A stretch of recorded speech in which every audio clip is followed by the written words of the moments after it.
Hi everyone, this is Gary, English 365. We're going to talk about Onda, a trip we had to Onda. It was my birthday last week and it was sort of a last minute thing. But yeah, we went to Onda in a finca for a long weekend. It was very good. Hi everyone, this is Lucia from English 365. As Gary has just mentioned, we're going to talk about Onda. This is going to be a natural audio, it's not scripted. We'll ask each other questions.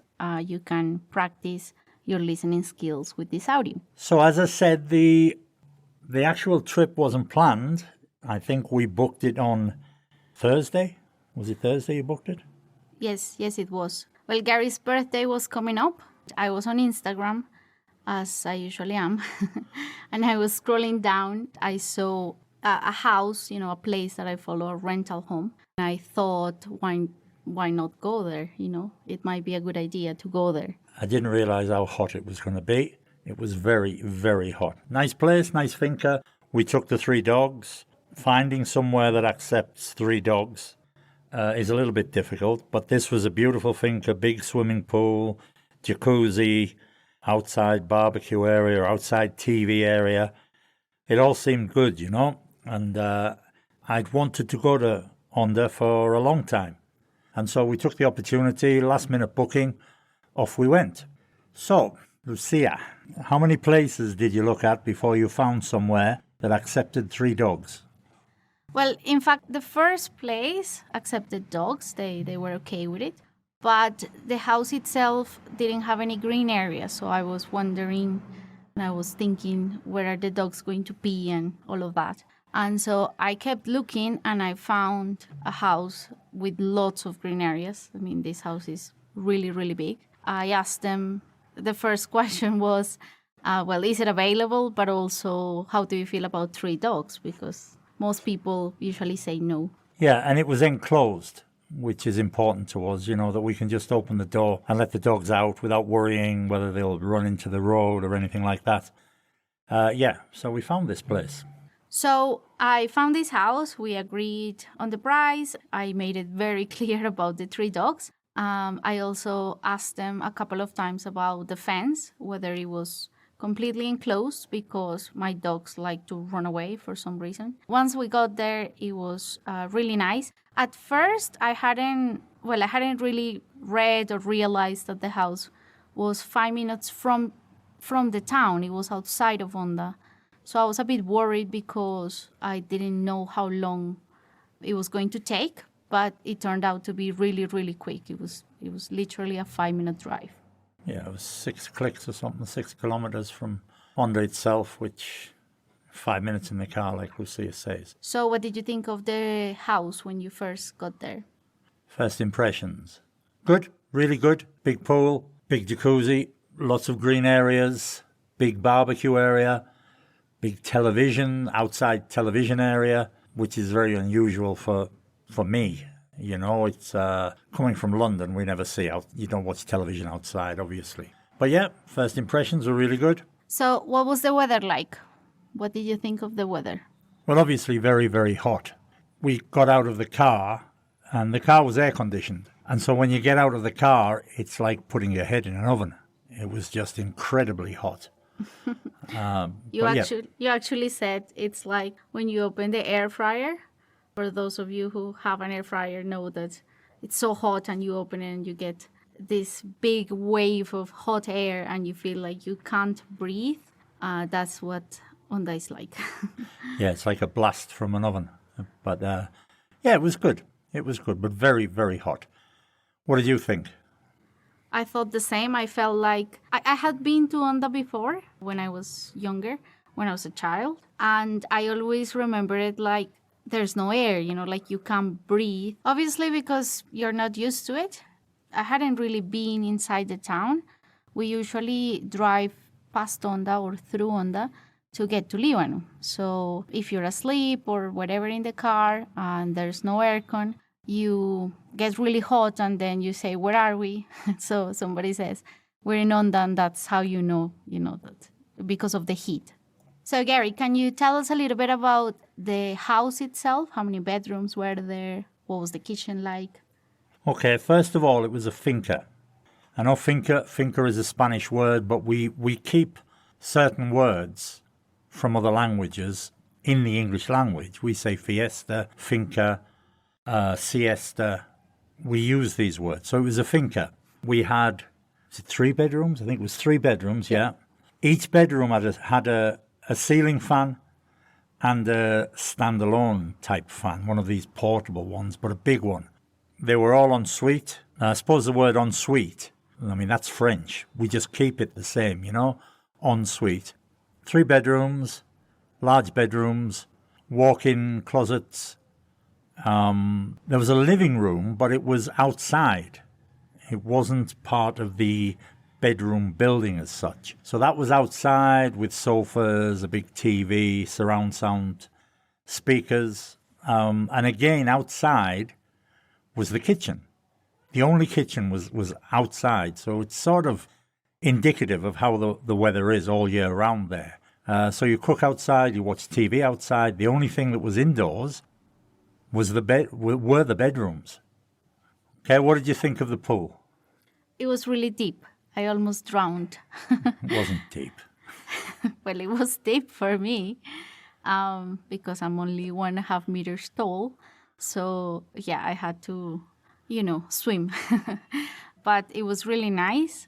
We really liked the fact that the owner of the house indicated and told us there was a guy coming around to clean it every day.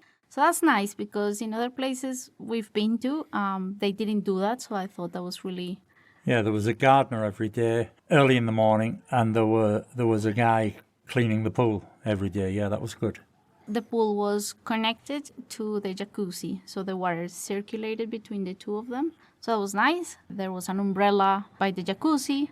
We went swimming in the morning, then took a nap, and then went back in the pool again. Yes, something that was very noticeable. We had a finca in Ibagué with a swimming pool, and even though Ibagué is a hot city, 30 degrees is normal there, the water was still cold. It was an effort to get into the pool. It wasn't comfortable.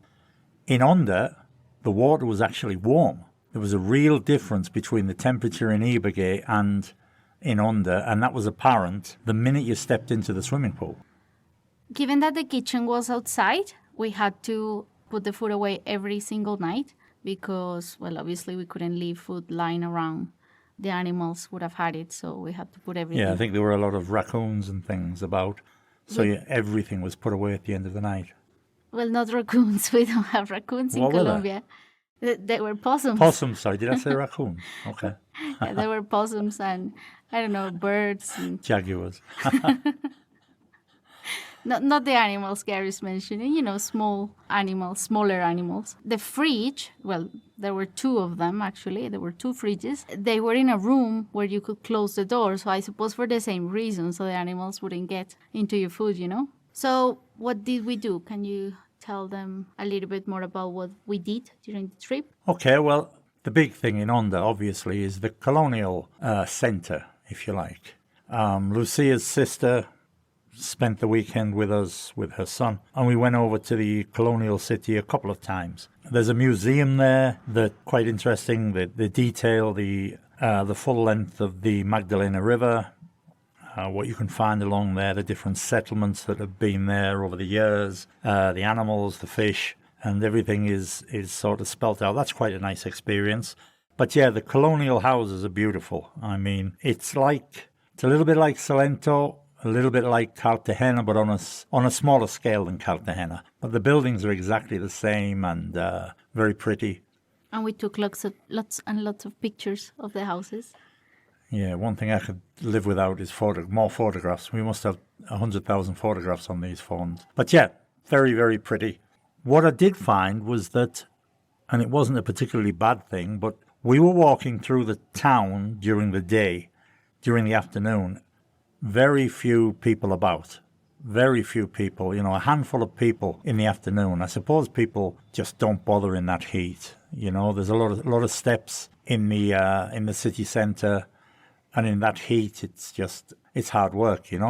So it was more or less deserted. The inhabitants of the houses all seemed to be indoors with the shutters down and closed. It was very quiet, very peaceful. And we went to a Peruvian restaurant, which seemed to be the best, if not one of the best restaurants in the town.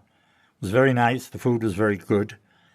But they had a problem with the electricity, and everything was being done off a generator. So the choices were a bit restricted, and they seemed to have a problem with the electricity in general throughout Onda.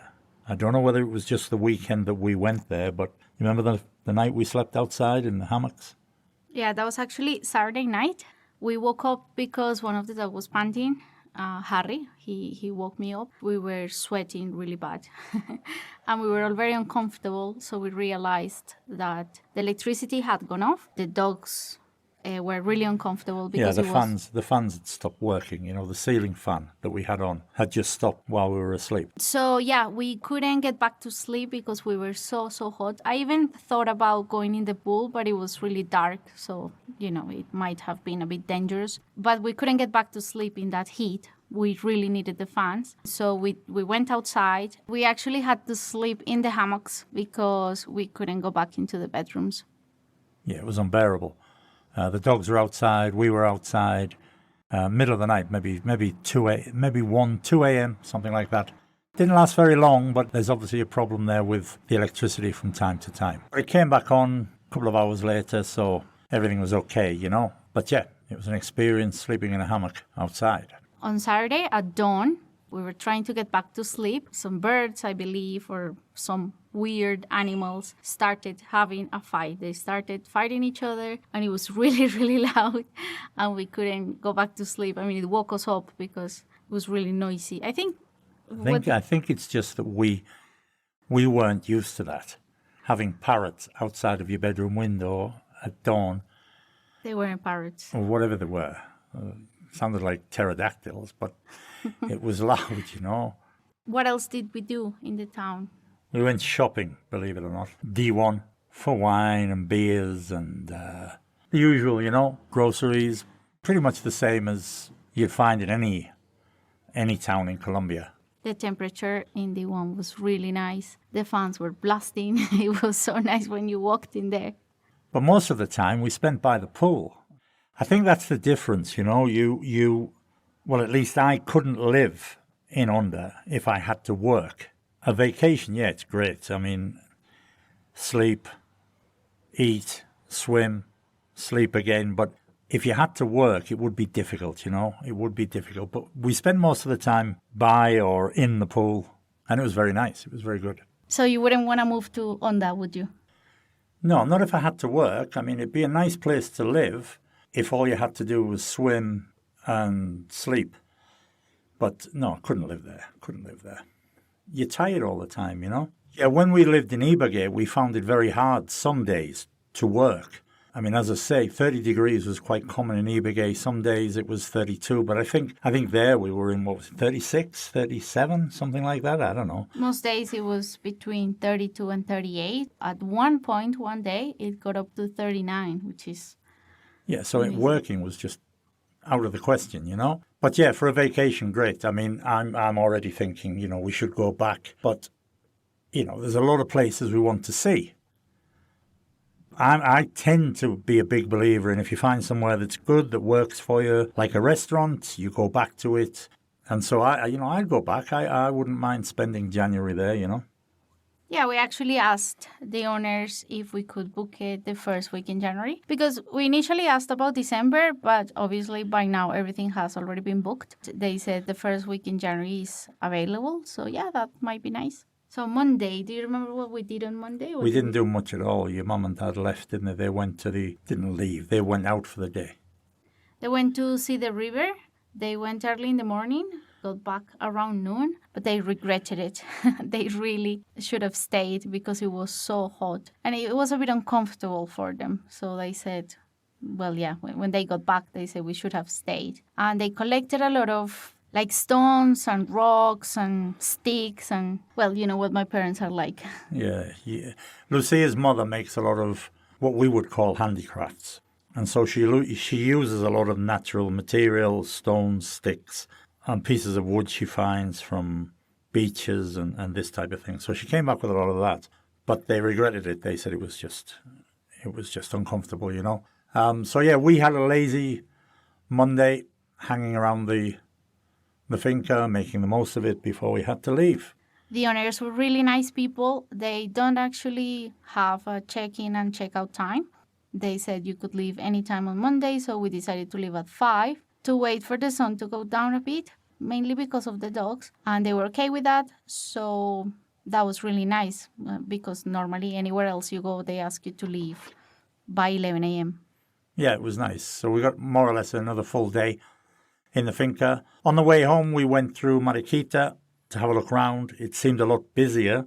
I didn't feel a lot of difference in the temperature, but everybody assured me it was a little bit cooler. It still seemed more or less the same to me, but maybe that was because we were right in the downtown area, if you like. Yeah, Mariquita was nice, but yeah, overall it was a very good trip. We'd recommend the finca. If any of you want the contact details, get in touch on WhatsApp and we'll pass them on.